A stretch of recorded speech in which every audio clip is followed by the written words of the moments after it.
Welcome to your daily dose of hope. I'm Phyllis Nichols, and I'm glad you're here. You know, hope begins as a small spark sometimes within us, just that little belief that better days are possible. And there's also an energy surrounding hope that extends beyond ourselves. Now, I do consider hope and as a solitary mission, or at least it's something that's personal, right? It's personal to me to be able to choose hope and to take action in that way. And that still feels good, but we've also, and I think all of us have seen the effects of hope and impact when it extends beyond ourselves or like any one person, really.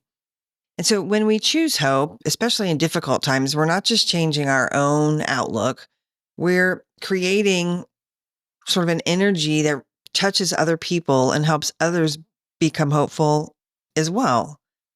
I got to thinking about times where somebody else's hope has kind of helped me. And I think really it goes back to times when people have believed in me and encouraged me, have supported me, in things that I wanted to do, or in a time when I was having trouble and somebody just saying, "Hey, I've got you." Those kinds of things, help all of us. And, we've also probably all had somebody that, like a teacher or other people in our lives who've believed in us and really kind of helped us feel more hopeful or see more possibilities.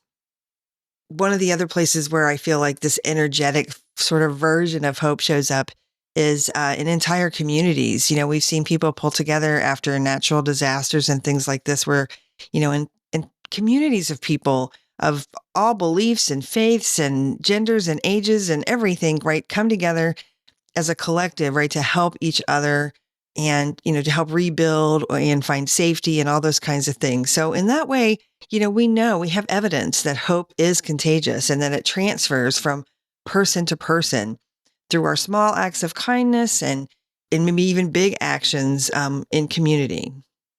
One person holding on to hope can help an entire family or give hope to a family for sure.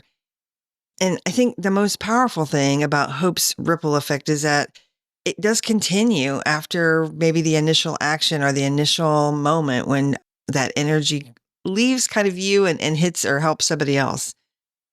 Today's hope plants seeds. We've talked about that too, but it occurs to me that, when those kind of seeds of hope, so to speak, come up, it's going to impact other people and we might not even know it, right? They're just as real. It's just as valid and it's just as impactful, even though we might not be aware of it.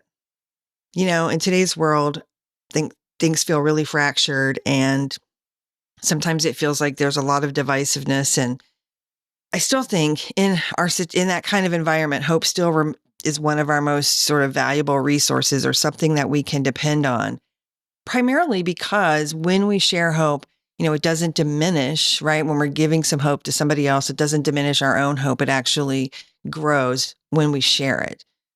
When I was planning this episode, I searched for ripples of hope. So I really liked that term and I wanted to talk about it. And I found a nonprofit organization that has that name. They work with families and communities and leaders with the understanding that we're more alike than different and looking to impact change in entire communities. And I found out that name actually came from a speech given by JFK back in the 60s. I did not read the whole speech, but I read part of it, and this one line really stood out to me. Each time a man stands up for an ideal, or acts to improve the lot of others, or strikes out against injustice, he sends forth a tiny ripple of hope. So yeah, ripples of hope. That idea really fuels my hope today, because when we choose hope, we're not just helping ourselves, we're helping other people too. My hope for you today is that the ripples of hope reach you when you need them most. Here's to a great day ahead and hope for an even better tomorrow.